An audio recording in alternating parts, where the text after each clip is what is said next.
খুব সুখবর দেখলাম। হ্যাঁ, এমজি ফিরে এসেছে, ভালো লাগলো।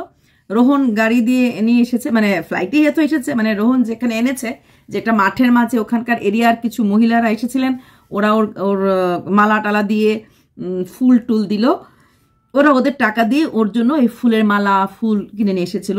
ভাল লাগলো, সব বন্ধুদের সাথে আসলো, বসলো। কিন্তু এমজি খুব ডিপ্রেসড লাগছিল। একে তো শরীরের একটা কষ্ট তো আছেই, যেটা রোহন বলছিল মাইক্রো সার্জারি বা কিছু একটা হয়েছে। আর রোহন এটাও বলছিল যে ভিডিও, একটা কোশ্চেন আনসারের ভিডিও করবে, এবং সেই ভিডিওতে পুরো ব্যাপারটা, মানে কি অপারেশন হয়েছে, কি না হয়েছে, কতটুকু হয়েছে, সবকিছু আমাদেরকে বলবে। তো এখনো ওরা অপারেশন হয়েছে বলছে মাত্র 6 দিন। তো 6 দিনে পরে ছুটি দিয়েছে, মানে খুব বড় অপারেশন হয়নি, হয়তো বা মাইক্রো সার্জারি হয়েছে। যেটাই হোক না কেন, কিডনি রিলেটেড কোনো জিনিস ভীষণ মাত্রায় সেন্সিটিভ হয়। এটা রোহন বলল যে ওকে রক্ত দিতে হয়েছে 3 বার। হ্যাঁ, কিডনির কাজই হচ্ছে আমাদের ব্লাড সার্কুলেশনটা ক্লিয়ার করা, রক্তটাকে শোধন করা। হ্যাঁ, তো সেখানে দাঁড়িয়ে যদি কিডনি আমাদের কাজ না করে, তাহলে আমাদের মানে হিমোগ্লোবিনের যে শোধনটা করা হয় সেটা নষ্ট হয়ে যাবে, ফিল্ট্রেশনটা নষ্ট হয়ে যাবে। তার জন্য বিশালভাবে কিডনিটাকে আমরা প্রোটেকশন দিয়ে রাখতে লাগে। কিডনি, লাংস, হার্ট এগুলি একটা বড় মাপের অসুখ। সেখানে দাঁড়িয়ে যেটা রোহন আজকে বললো যে পোস্ট সার্জারির দেখভাল, ইয়েস, যেটা বলেছে বাথরুম পরিষ্কার রাখতে লাগবে, লজে নিয়ে যাবে, এটাই মূল কথা। আমি তো ফুল টুল দেওয়া দেখে ভয় পাচ্ছিলাম। হ্যাঁ, গায়ে হাত টাত ফুল টুল, কারণ কিডনি, যেটা আমি শুনেছি, কিডনি অপারেশনের প্রচণ্ডভাবে ওদেরকে রাখতে লাগে, মানে ইসে করে কোনো রকম যাতে ইনফেকশন না হয়। যে কোনো অপারেশন হওয়ার পরেই আরও মানে ভালো করে রাখতে লাগে, কিন্তু কিডনি মারাত্মক ইনফেকশন একটা চান্স থাকে। যেটা রোহন বলেছে না, বাথরুম টাথরুম একদম পরিষ্কার, তার জন্য লজে বোধহয় নিয়ে ওকে রাখবে। এটা হ্যাঁ, লজ টজে তো খুব ভালো, সিঙ্গেল রুম, ওয়াশরুম পরিষ্কার করে দিল, বিছানা পরিষ্কার করে দিলে, সেরকম একটা জায়গাতে রাখলে সত্যিই ভালো। এবং যেহেতু এখন এই মোমেন্টে এমজির বোধহয় বাড়ি ঘরে যাওয়াটা ঠিক না, বা বাড়ি ঘরেও তো কোনো প্রবলেম আছে, কারণ সেটাকে দেখলে মনে হলো ওর মুখে কথাও বলতে পারছে না, কষ্ট হচ্ছে, সবচেয়ে বেশি মনের কষ্ট মারাত্মক। হ্যাঁ, যে এত কিছু বন্ধুরা করলো, নিজের বাড়ির লোক তো কাউকে দেখলো না, এত মহিলারা আসলো, জানি না আমি এমজির মা আছে কিনা, মা দিদি, মানে নিজের কাউকে পেলো না এত বড় অপারেশন করার পর। তবে এই কথাটা সত্যি কথা রোহন বলেছে যে পোস্ট সার্জারির পরে প্রচণ্ডভাবে হাইজিন ব্যাপারটা, যেখানে কোনো রকম মানে bedsheet, bed cover, pillow cover যা থাকবে সব যেন ঝকঝকে তকতকে থাকে। অপারেশনের পরে প্রচণ্ডভাবে পরিষ্কার। ইনফ্যাক্ট যে ড্রেসগুলি এমজি পরবে অপারেশনের পর, সেগুলি কিন্তু পরিষ্কার থাকতে লাগবে, একদম রেগুলার ডেটল দিয়ে ধোয়া। আর ফট করে কেউ এসে রুমে ঢুকে পড়লো, আমি এমনও শুনেছিলাম যে কিডনি অপারেশন মানে এরকম ট্রান্সপ্লান্ট করার পর যে মানে 1 মাস ঘরে কেউ ঢুকতো না, শুধু স্ত্রী ঢুকতো। আর যেই হাওয়াই চপ্পলটা মানে অন্য ঘরে পড়তো, সেই হাওয়াই চপ্পলটা পরে নাকি স্বামীর ঘরে যেত না।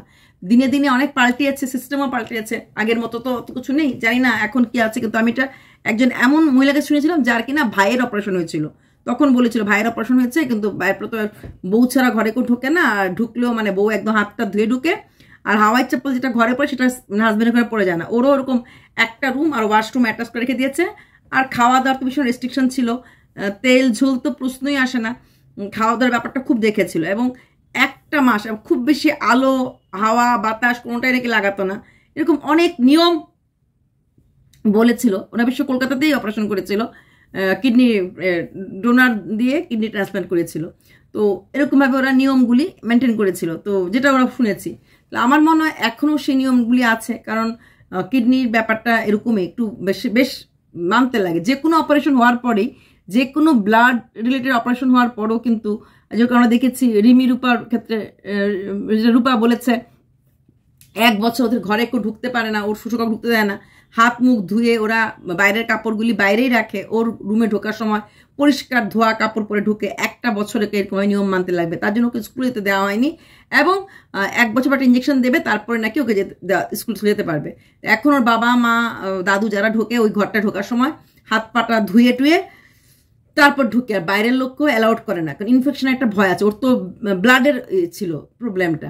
তো সেরকমই আর কি, এই ধরনের অপারেশনগুলি, বড় বড় অপারেশনগুলির ক্ষেত্রে প্রচণ্ডভাবে হাইজিন ব্যাপারটা দেখতে লাগে। তো সেখানে রোহন অলরেডি ঠিক কথাই বলেছে যে এমজি ভাইকে এখন ওইভাবে একটা পরিষ্কার পরিচ্ছন্ন লজে রাখতে লাগবে। তবে এমজিকে একটা কথাই বলবো, যে তোমার পাশ থেকে সরে গেছে, তো তাদের কথা না ভেবে যারা পাশে আছে তাদের কথা ভাবো।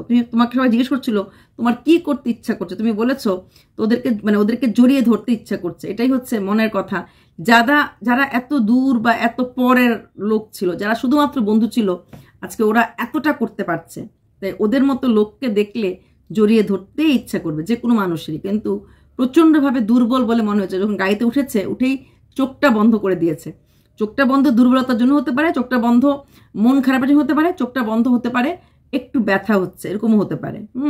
ও এমন করছিল, মানে মনে হচ্ছিল একটু কষ্ট হয়েছে, টান টান পড়েছে তো তো এটা একটু কষ্ট। তাছাড়া কে জানি দেখছিলাম বলছিল ওই জায়গাটা দেখানোর জন্য, অপারেশন জায়গাটা না, এই জিনিসটা খুবই ভুল করতে গেলে হলে যদি অপারেশন জায়গা দেখানোর চেষ্টা করছিল। অপারেশন জায়গাটা স্টিচ ফিচ থাকুক না থাকুক, ওই জায়গাটাকে একদমই টাচ করতে দেওয়ার দরকার নেই। যদি এমনও হয় অফ ক্যামেরাতে কোনো বন্ধুরা যায় দেখতে চায়, ওটা দেখার জিনিস না, ওটা একটা বিশাল বড় ফাড়া কেটেছে। সেখানে দাঁড়িয়ে সেটার থেকে একটু দূরে থাকাটাই ভালো। এই অপারেশনটা দেখি না, এইসব অপারেশন দেখানোর জিনিস না। এটা ওর অপারেশন হয়েছে, অসুস্থ ছিল, এটা সবটাই সবাই বিশ্বাস করেছে। শুধু দেখানোর দরকার নেই। হ্যাঁ, ওই জায়গাটা ছোঁয়াছুঁইরও দরকার নেই। জানি না স্টিচ কেটে ফেলেছে কিনা, ওইসব নিয়মগুলি মেনেছে কিনা, বলেছে কিনা জায়গাটা ওয়াশ করতে, সেটাও জানি না। কারণ অনেক সময় এরকম হয়, ডাক্তার ওই জায়গাটাকে ওয়াশ করতে বলে।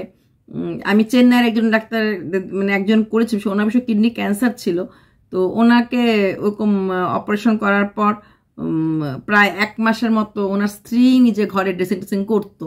জানি না এমজিকে কি করেছে বা কি বলেছে, কিন্তু যেটাই করুক না কেন, যেটাই বলুক না কেন, ওই জায়গাটা যাতে কেউ টাচ না করে, আর যেই বেডশিট বেড কাভারে ঘুমোবে সেটা যেন নিট অ্যান্ড ক্লিন থাকে। আর তার থেকে বড় কথা, যেগুলি খাওয়া দাওয়া যেগুলি দেওয়া হবে সেগুলো যেন একটু তেল মশলা থেকে কম দেওয়া হয়। প্রোটিন মানে খুব বেশি মাংস একদম তেলে ঝুলে ঝালে না দিয়ে মোটামুটি প্রোটিন দিল, তেল ঝুল একটু কম দিতে আর কি। সব দিক দিয়ে খেয়াল রাখতে লাগবে, শুধু একদিক দিয়ে খেয়াল রাখলে হবে না, পুরোটা মিলিয়েই ওকে ভালো রাখতে লাগবে। ভালো রাখাটা এখানে অনেকটা বেশি কোশ্চেন মার্ক করে দাঁড়িয়েছে। যে ওকে কতটা ভালো রাখা যাবে এবং কতটুকুন ভালো রাখার চেষ্টা করা যাবে, এটা একটা বিশাল বড় কোশ্চেন মার্কে দাঁড়িয়েছে। তবে এমজিকে যেটা রোহন বলছিল যে এমজি ভাই প্রথম দিকে মোটা ছিল না, রোগাই ছিল, পর ধীরে ধীরে ফুলে গেছে। হ্যাঁ, কিডনিটাতে ওই আমাদের ওয়াটার ইয়ে করে তো, পাম্প করে বের করে দেয়, তো সেখানে দাঁড়িয়ে ওই যেহেতু এই এক্সক্রিশনের প্রবলেমটা হয়, তার থেকে কিন্তু কিডনির অসুখ হলে লোকে বলে পা ফুলে যাচ্ছে। হঠাৎ করে তার কিডনির রোগ ধরা পড়ার আগে মানুষ বলে হাত, এই জায়গাগুলি হাতের পায়ের পাতা জায়গাগুলি বেশ ফুলা লাগে। তখনই লোকে জিজ্ঞেস করে হাত পা ফুলছে, কিডনির প্রবলেম নেই তো, হাত পা ফুলছে, প্রেশারটা আপ ডাউন, এরকম একটা হয়। কিডনির থেকে প্রেশারও আপ ডাউন হয়, প্রেশার আপ ডাউন হয় এবং হাত পা ফুলে যায়। এগুলি অনেক কিছুই আছে কিডনির থেকে আমরা এটা দেখা পাই। তো সেখানে দাঁড়িয়ে রোহন ঠিক কথাই বলেছে। এখন সত্যি কথা, এই এমজি ভাই যাবার আগে অনেকটা কিন্তু মানে ফুলা শরীর ছিল। এখন যখন একটু রোগা হয়েছে, রোগা তো একটা বড় অপারেশন, সেটা হয়েছে কষ্ট ব্যথা থেকে হয়েছে, কিন্তু রোগাও হয়েছে। কিন্তু যাবার আগে কিন্তু ভালোই একটা ফুলা ছিল, বেশ মোটা সোটা ছিল। সেই মোটা সোটার থেকে একটু রোগা হতে পেরেছে। যত কিছু হোক, যা কিছু হোক, এত পরিশ্রম, এত চেষ্টা, সেটা যেন সেটাকে কায়েম রাখতে লাগবে। সেটা কায়েম রাখতে গেলে দেখভাল, আমি জানি ভালো করে বন্ধুরা দেখাশোনা করবে, কিন্তু আরো বেশি করে, মানে খাওয়া দাওয়া চলা ফেরা, একদম খাট থেকে নেমে শুধু ওয়াশরুমে যাওয়া, এর বেশি না। কারণ এখনো সুস্থ হয়নি, ফিরে এসেছে ঠিক আছে, কিন্তু এই মানে মোটামুটি ভালো করে হাঁটাচলা করতে গেলেও কমসে কম 15 থেকে 20 দিন লাগবে। 15 থেকে 20 দিন পরে হাঁটাচলা করতে পারবে নর্মালভাবে। হ্যাঁ, তো একটা মাস নর্মাল সিজার হলে পরেই লোকে 1 মাসে একদম আমাদের যেরকম নর্মাল বাচ্চা হলে পরে আতুর ঘরে 1 মাসে দেয়। কারণ কি? একদম যত্নে থাকার জন্য, কোনো কাজ না, কোনো কিছু না। এখানে নিয়ম বলে ছুতে দেয় না, হ্যান দেয় না, তেন। অ্যাকচুয়ালি কথা হচ্ছে ছুতে দেয় না মানে না ছুলে তো কোনো কাজ করতে পারবে না। কাজ করতে না পারলে সে তার ওই ঘর আর বাচ্চা নিয়ে থাকবে। অপারেশন মানেই হচ্ছে হেভি জিনিস বা হেভি কাজ না করা, কিছুটা সময় নিজেকে রেস্টে রাখা। তো সেখানে দাঁড়িয়ে আমার মনে হয় রোহন সবটাই খেয়াল নেবে, এতটা যখন করেছে ওটাও করবে। কিন্তু বাট স্টিল বাচ্চা ছেলে তো, হঠাৎ করে একটু খুশি হয়ে গেল, চলো একটু এমজি ভাই ঘরে একা বসে আছে, চলো একটু লং ড্রাইভে চলে গেলাম গাড়ি নিয়ে। সেখানে গেলে কথাবার্তা মানে একটু কিন্তু সাবধান অবলম্বন করতে লাগবে। তবে হ্যাঁ, এমজি ভাইয়ের লাইভ বা এমজি ভাইয়ের ভিডিও বা রোহনের কোশ্চেন আনসার ভিডিও দেখার জন্য উদ্গ্রীব হয়ে আছি। কবে সব জানতে পারবো। এমজি ভাইয়ের পরিবার সম্বন্ধে জানার খুব ইচ্ছা। এমজি ভাইয়ের ফ্যামিলির মেম্বারে কে কে আছে, ওরা অপারেশনের পর যোগাযোগ করেছিল কিনা, ওরা কেন এমজি ভাইয়ের থেকে দূরে গেছে, কি কারণে রাগ, বা সত্যিকারের রাগ নাকি টাকা লাগার ভয়ে আসছে না, এরকম অনেক প্রশ্ন মনের মধ্যে উথালি পাথালি যাচ্ছে। তো এমজি ভাইকে তো দেখলাম আছে কথা বলতে পারছে না ভালো করে, বেশ হালকা করে কথা বলছে, বেশ জার্নি করেছে, তো দুর্বলও আছে। আমার মনে হয় 4-5 দিন পর ভালো করে কথা বলতে পারবে। তো সেই সময় পুরো ব্যাপারটা মানে পুরো একদম রোহন যখন তুমি বলবে না, স্টার্টিং থেকে বলবে কবে রোগ হলো, কবে রোগ ধরা পড়লো, এমজি ভাইয়ের পরিবারে কে ছিল, এমজি ভাই কত টাকা খরচ করেছে, মানে আগেই যে জমি জায়গা বিক্রি করেছে, হ্যাঁ খরচ, তার জন্য কি পরিবার রাগ করেছে, পরিবার কেন খোঁজ খবর নিচ্ছে না, এবং পুরো ব্যাপারটা যাতে আমরা পুরো সিনারিওটা আমাদের পুরো চোখের সামনে চলে আসে যে এই ব্যাপার হয়েছে, প্র্যাকটিক্যালি এই ব্যাপার আছে, ঠিক আছে। তো পুরো ব্যাপারটা যাতে সামনে আসে সেটা অনেক অনেক দরকার।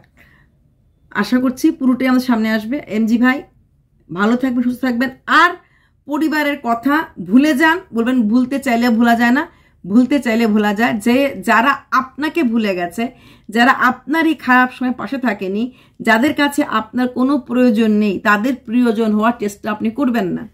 এবং যারা আপনার পাশে এখন প্রিয়জন হয়ে দাঁড়িয়েছে, আপনি তাদের কাছে প্রয়োজন না, তাদের কাছে আপনি প্রিয়জন, তাদেরকে দাম দিন। আর যেই পরিবারের লোক, যে রক্ত সম্পর্কের কাছে আপনি শুধুমাত্র ছিলেন প্রয়োজন, প্রিয়জন না, তাদের কাছে আপনি দাঁড়াবেন না। তাড়াতাড়ি সুস্থ হয়ে যান, 1-1.5 মাস মধ্যে সুস্থ হয়ে যান, এবং আপনি কাজে চলে আসুন। মানে মানব সেবিকার, যে মানব সেবার কাজ করছেন, সেই সেবার কাজ রাজ্য দেখুন আছে কত আপনার গ্রামের মা মাসিরা এসেছে আপনাকে সাহায্য করার জন্য। মানে কি সাহায্য, দোয়া দেওয়ার জন্য, মনটাকে আপনার একটু ভালো রাখার জন্য।